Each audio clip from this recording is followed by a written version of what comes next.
there are efforts to try to extricate the U.S. from the U.S. power, it doesn't matter much to the people, but U.S. power from the catastrophes it's created for itself.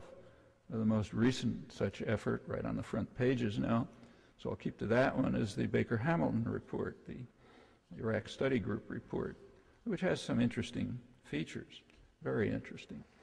For example, one of its features, it doesn't have much in the way of proposals, but the feature, the thinking is interesting. So here's one paragraph, refers to recent polls in Iraq. The U.S. government and polling agencies here take regular polls in Iraq. They care a lot about Iraqi opinion. And this points out that recent polling indicates that 79% of Iraqis have a mostly negative view of the influence that the United States has in their country. And 61% of Iraqis, that includes Kurds, approve of attacks on U.S.-led forces. Well, that's clearly a problem. And we have to deal with that problem by changing tactics so they'll understand that we really love them and we're trying to help them, and they'll stop thinking they ought to attack us and hating us and so on. Okay, that was the proposal. There's something missing. The same polls that they cited have some other information. For example, that 2/3 of the people of Baghdad want U.S. troops out immediately. And about over 3/4 of the whole population, including Kurds again, wants a firm timetable for withdrawal within a year or less. Well, that isn't mentioned because in our mission to bring democracy to the world, we don't care about the opinions of people. They're kind of irrelevant. So that isn't mentioned. And of course, there's no timetable for withdrawal. That's one of the options they rejected. Also interesting is that the American people are treated the same way. A majority of people here are in favor of a firm timetable for withdrawal, but that's irrelevant too. In fact, back as far as April 2003, considerable majority of people here in the United States were in favor of keeping U.S. troops there only if they were under UN supervision. The UN ought to take responsibility for security, for economic development, reconstruction, for democratic development and so on. But that opinion was, of course, totally ignored and, to my knowledge, not even reported. That continues. That attitude continues. The next big problem next to Iraq is Iran. And the Baker-Hamilton Commission, as you know, gave a recommendation about that. It said the U.S. must somehow engage Iran. But they said that that's going to be problematic given the state of U.S.-Iranian relationships. Well, the U.S. population has an opinion about that too. 75% of the population here, including a majority of Republicans, think that the United States ought to keep to diplomatic, peaceful measures in engagement with Iran, which they approve of, and not use military threats. Exact opposite of the policy.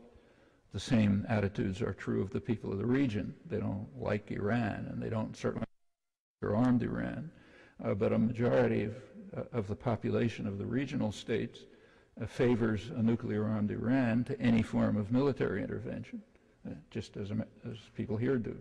Well, that's kind of irrelevant, so that's also not mentioned in the report. Third interesting fact about the report is that it says the United States cannot achieve its goals in the Middle East. Of course, taken for granted that it must achieve those goals. Doesn't mean the people of the United States, means the government and their constituency. The United States cannot achieve its goals in the Middle East unless it deals directly with the Arab-Israeli conflict. And then goes on to say that the U.S. must encourage discussions and so on, but restricting and allowing Palestinians to participate, but only those who accept Israel's right to exist. Okay, those are the only Palestinians who can participate. What about Israelis who accept Palestine's right to exist? Well, there's no point mentioning them because there probably aren't any. And in fact, there shouldn't be any. No state has a right to exist. It's obvious. In fact, the whole concept, right to exist, as far as I'm aware, it's a good research project for someone. To my knowledge, that concept was created in the 1970s when the Arab states and the PLO formally accepted PLO tacitly, the Arab states formally, the major ones, formally accepted Israel's right to exist within secure and recognized borders, borrowing the wording of the major UN resolution, UN 242. So it became necessary to raise the barrier to prevent negotiations, diplomacy, and to allow expansion instead. And here comes right to exist, which of course nobody's going to accept. It means accepting not only the fact of the expulsion of Palestinians, but also its legitimacy. No state in the world is ever going to accept that, any more than Mexico accepts it recognizes the United States, but it does not recognize the legitimacy of the U.S. conquest of half of Mexico. It's outlandish. But even if we reduce it from the crazy notion of right to exist to just recognizing Palestine, how many, recognizing Israel? Suppose we limit Palestinians to those who recognize Israel. Which Israelis recognize Palestine? Does the United States recognize Palestine? I mean, I won't run through the history here, but for 30 years, the U.S. and Israel have, with rare exceptions, been unilaterally preventing the establishment of a broad international consensus on a two-state settlement. I mean, they're willing now, in the last couple of years, only the last couple of years, to accept a very truncated Palestine that's dismembered, surrounded, no chance of viable existence. Maybe they'll recognize that. A couple of Bantustans, but not any viable state. I'll start with last weekend. Important city in South America, Cochabamba, with quite a history. There was a meeting last weekend in Cochabamba in Bolivia of all the South American leaders. It was a very important meeting. One index of its importance is that it was unreported, virtually unreported apart from the wire services, so every editor knew about it. Since I suspect you didn't read that wire service report, I'll read you a few things from it to indicate why it was so important. Last Saturday, the South American leaders agreed to create a high-level commission to study the idea of forming a continent-wide community similar to the European Union. This is the presidents and envoys of all the nations, and there was the two-day summit of the what's called the South American Community of Nations, hosted by Evo Morales in Cochabamba, president of Bolivia. The leaders, reading just now, agreed to form a study group to look at the possibility of creating a continent-wide union and even a South American parliament. The result, according to I'm reading from the AP report, the result left fiery Venezuelan President Hugo Chavez, long an agitator for the region taking a greater role on the world stage, pleased but impatient, normal stance.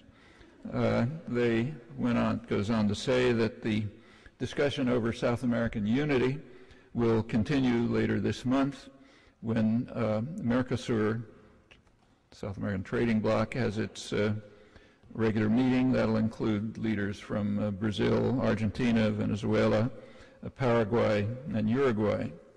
There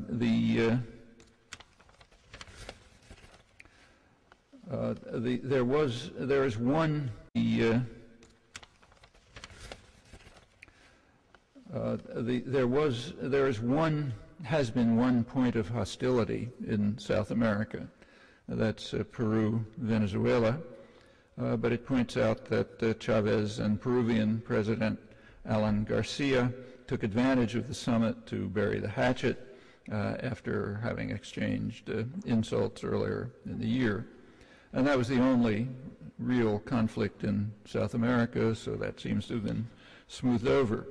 The new Ecuadorian president, Rafael Correa, proposed a land and river trade route linking the Brazilian Amazon rainforest to Ecuador's Pacific coast suggesting that for South America it could be kind of like an alternative to the Panama Canal. Chavez and Morales celebrated a new joint project, a gas separation plant in Bolivia's gas-rich region. It's a joint venture with PDVSA, the Venezuelan oil company, and the Bolivian state energy company. And it continues. Venezuela, as I'm sure you know, is the only, which points out, is the only Latin American member of OPEC and has by far the largest proven oil reserves outside the Middle East, by some measures maybe even comparable to Saudi Arabia. Well, that's very important in the general global context. I'll return to a couple of words about that. There were also contributions, constructive, interesting contributions by Lula da Silva, Brazil's president, Bachelet of Chile, and others. All of this is extremely important. This is the first time since the Spanish conquests, 500 years, that there has been real moves towards integration in South America. The country's been very separated from one another. And integration is going to be a prerequisite for authentic independence. There have been, I'm sure you know, attempts at independence, but they've been crushed, often very violently, partly because of lack of regional support, because there was very little regional cooperation, so you can pick them off one by one. That's what happened since the 1960s. The Kennedy administration orchestrated a coup in Brazil, the first of which happened right after the assassination, but was already planned. It was the first of a series of falling dominoes. Neo-Nazi style national security states spread right across the hemisphere. Chile was one of them, but only one. Finally ended up with reaching Central America with Reagan's terrorist wars in the 1980s, which devastated Central America, similar things happening in the Caribbean. But that was sort of a one-by-one operation of destroying one country after another, and had the expected domino effect. It's the worst plague of repression in the history of Latin America since the original conquests, which were horrendous. It's only beginning to be understood how horrendous they were. But integration does lay the basis for potential independence, and that's of extreme significance. The colonial history, Spain, Europe, the United States, not only divided countries from one another, but it also left a sharp internal division within the countries, every one, between a very wealthy, small elite and a huge mass of impoverished people. And it was, the correlation to race is fairly close. Typically, the rich elite was white, European, westernized, and the poor mass of the population was indigenous, Indian, black, intermingled, and so on. It's a fairly close correlation, and it continues right till the present. The mostly white elites were not, who ran the countries, were not integrated with, had very few interrelations with the other countries of the region. They were Western-oriented. You can see that in all sorts of ways. That's where the capital was exported. That's where the second homes were, where the children went to the universities, where their cultural connections were, and so on. And they had very little responsibility in their own societies. So a very sharp division.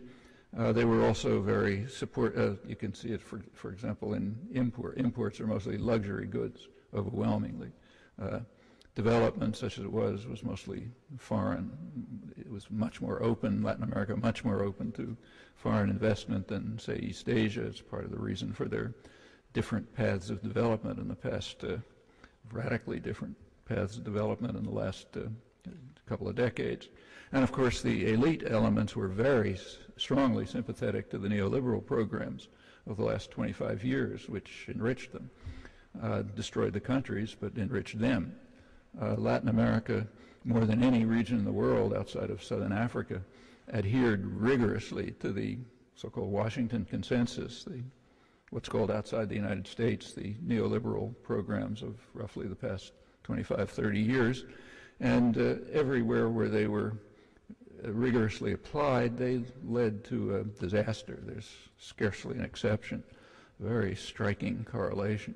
Sharp reduction in rates of growth, other macroeconomic indices, all the social effects that go along with that. Actually, the comparison to East Asia is very striking. Latin America is a potentially much richer area. I mean, a century ago, it was taken for granted that Brazil would be what was called the Colossus of the South, comparable to the Colossus of the North. Haiti, now one of the poorest countries in the world, was the richest colony in the world. It's the source of much of France's wealth. Now devastated, first by France, then by the United States. And Venezuela, enormous wealth, was taken over by the United States around 1920, right at the beginning of the oil age. Had been a British dependency, but Woodrow Wilson kicked the British out, recognizing that control of oil was going to be important, and supported a vicious dictator, and then more or less goes on until the present. So the resources and the potential were always there, very rich. In contrast, East Asia had almost no resources, but they followed a different developmental path. In Latin America, imports were luxury goods for the rich. In East Asia, it's capital goods for development. They had state-coordinated development programs. They disregarded the Washington Consensus almost totally.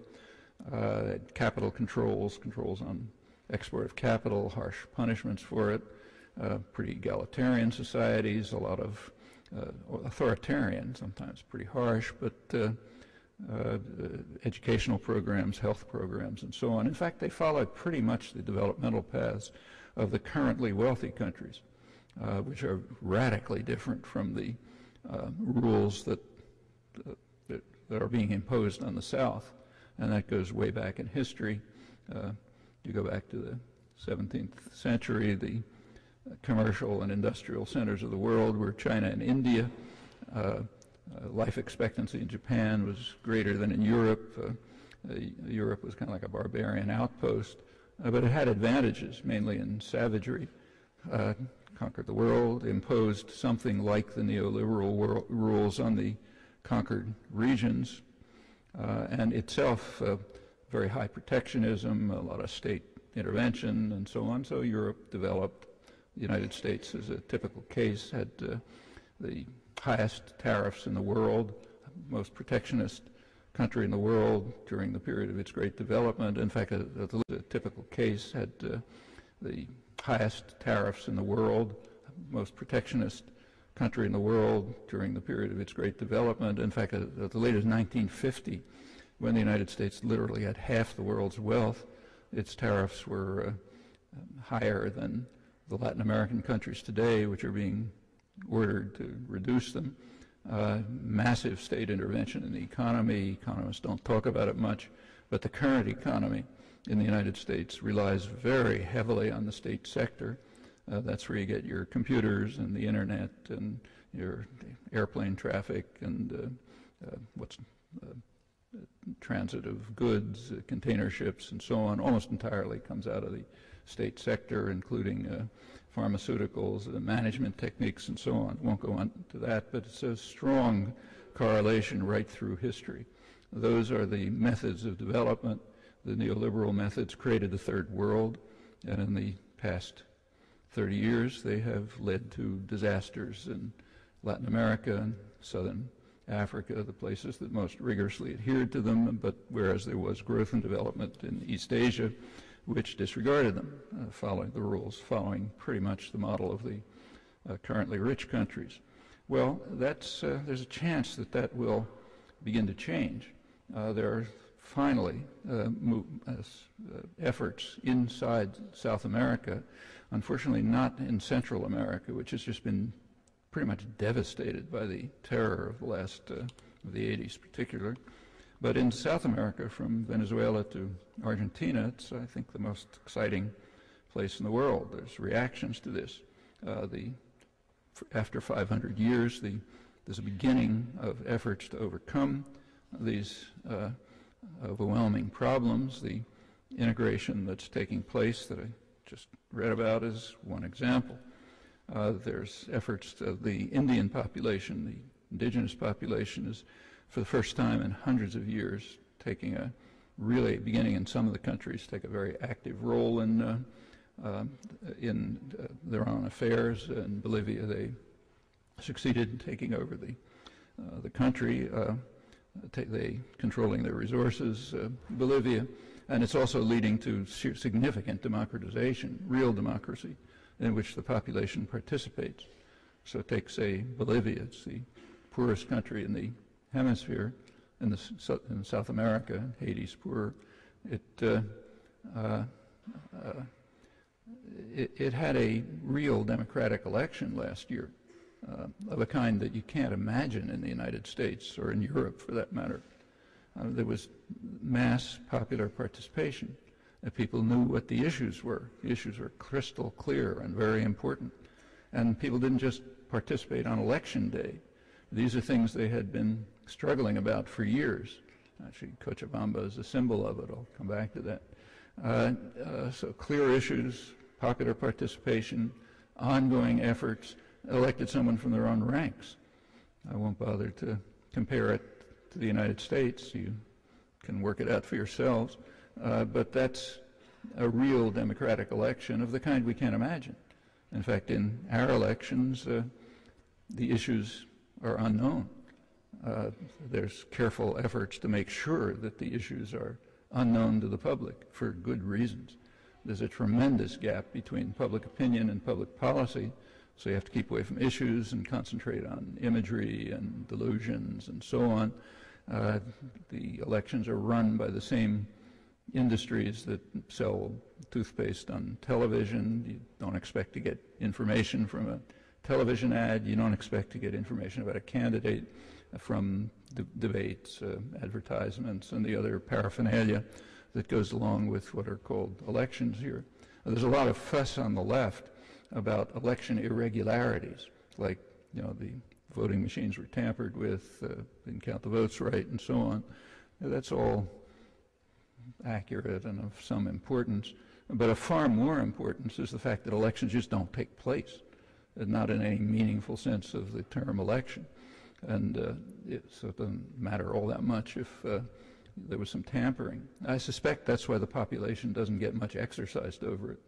The concern over stolen elections and vote tampering and so on is mostly an elite affair. Most of the country didn't seem to care very much. Okay, so the election was stolen. I mean, if you're flipping a coin to select a king or something, it doesn't matter much if the coin is biased. It seems to be the way most people feel about it, and there's some justification. In fact, the attitude of the public here towards the political system is very dramatic. I mean, about a third of the population in the United States, according to recent polls, believes that the Bush administration was responsible for 9/11. But they don't think it's a problem. Like, they don't think that's anything to worry about. Yeah, of course they're all crooks and gangsters and murderers. Tell us something new. You know, it doesn't have much to do with us. That's a shocking commentary on the state of American democracy. There's a lot of talk here about, you know, we have a divided country, we have to need a unifier, somebody will bring it back together, red and blue, and so on. Well, that's pretty marginal. It is a divided country. It's divided between public opinion and public policy, a very sharp divide. And on issue after issue, the whole political system is well to the right of the public and public attitudes. And we know a lot about these because it's a very I was going like 60 miles an hour in a 30-mile zone. Maybe a basis for a civil suit if there are any lawyers around here. But they had a section on Barack Obama, the Great New Hope, and it was very exuberant, what a fantastic personality is, a great candidate, thousands of people coming out, Now, it went on for about 15 minutes of excited rhetoric. There's only one thing missing. They didn't say a word about what his policies were on anything. It's kind of doesn't matter.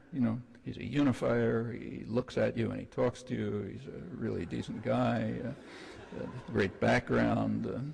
Okay, that's an election. Bolivia was radically different. And that's a very striking comparison, and it, in fact, generalizes. There is one of the things that's happened in Latin America in the past several decades is there has been a wave of authentic democratization, despite U.S. efforts to impede it. It's taken place. However, an unfortunate side effect of it is that as the wave of democratization increased, while support for democracy remained strong in Latin America, support for the elected governments has been declining, steadily declining. There's a reasonable explanation for that was given by an Argentine political scientist, Atilio Boron. He pointed out that the wave of democratization correlated with the neoliberal programs which are designed to undermine democracy. I don't have time to talk about it, but every element of them is specifically designed to undermine democracy, to restrict the public arena, participation, and so on. So he concludes, I think plausibly, that it's not surprising that while the desire to have democracy remains very high, support for the elected government declines insofar as they follow the programs that are undermining democracy. Now, there are a few exceptions. The leading exception, again, Latin American opinion is also pretty carefully polled and studied, so we know a lot about it. The leading exception is Venezuela. From 1998 to the present, support for the elected government has increased sharply in pretty dramatic contrast to almost all of Latin America. There's some increases elsewhere. Latin America, there's some increases elsewhere. And in fact, Venezuela leads the continent in support for the elected government. That's probably why it's called anti-democratic and authoritarian and dictator and so on and so forth. The rhetoric here is kind of interesting. There's there are authoritarian tendencies, undoubtedly, but the picture of Chavez as a tin pot dictator has destroyed freedom of the press and so on. That's the standard line, also in the right-wing press in South America, and believed, in fact, completely inconsistent with the facts. I mean, take, say, freedom of the press. As you know, there was a coup in Venezuela in the year 2002, supported by the United States. The government was overthrown, taken over by Pedro Carmona, who immediately, rich businessman, who immediately dissolved Parliament, destroyed the Supreme Court, got rid of the Attorney General's office, the public defender. Every vestige of democracy was instantly demolished. U.S. strongly supported it. The Venezuelan private press, the press strongly supported it. One of the people who supported the coup was the opposition candidate in the last election. Other supporters of the coup were a group called Sumate, the group that the U.S. provides aid to for what's called democracy building. So the coup was supported by substantial part of the elite in the society, those backed by the United States, destroyed the democratic system. It was quickly overthrown by a popular uprising. The U.S. had to back off. But what's striking is that the newspapers continue to publish, still continue to attack the government. Rosales, who supported the coup, ran in the election. Sumate, which supported the coup, is functioning, the main recipient of U.S. democracy promotion funds. Just imagine that that had happened in the United States. Suppose there was a coup that overthrew the government, supported by the leading press, by political figures and so on. Would the press continue to function? I mean, would the supporter of the coup be the opposition candidate in the next election? I mean, it's unimaginable. They'd all be lined up in front of firing squads. But this is the tin pot dictator who's destroying freedom of the press. It's not the first time. But these are quite important developments. What they illustrate is a decline in first of all, a move towards integration and independence and authentic democracy with mass popular movements and participation and so on, all extremely important, but also along with it goes a decline in the methods of domination and control. I mean, the U.S. has dominated the region for a long time with two major methods, one of them violence and the other economic strangulation, economic controls. And both of those methods are declining in efficacy. 2002 was the last effort of the United States to overthrow a government. In earlier years, it was routine. And in fact, the governments that the U.S. is now supporting, say Lula, probably would have been overthrown 40 years ago. There's not that much difference between Lula and Goulart, the Brazilian president who was overthrown by the Kennedy-instigated coup. There is a notable decline in the efficacy of violence for control. And the same is true of economic controls. The main economic controls in recent years have been the IMF, which is virtually a branch of the U.S. Treasury Department. But the countries are freeing themselves of its controls. Argentina basically Argentina was the poster boy of the IMF. It was a great success story, except that it led to a complete crash, terrible crash. Argentina did recover, but by violating IMF rules, refusing to pay its debts, buying up what remained of the debt, and ridding ourselves of the IMF, as the president put it. They were able to do that partly with the help of Venezuela, which bought up about a third of the debt, another form of cooperation. Brazil, in its own way, moved in the same direction, freeing itself from the IMF. Bolivia is now doing it.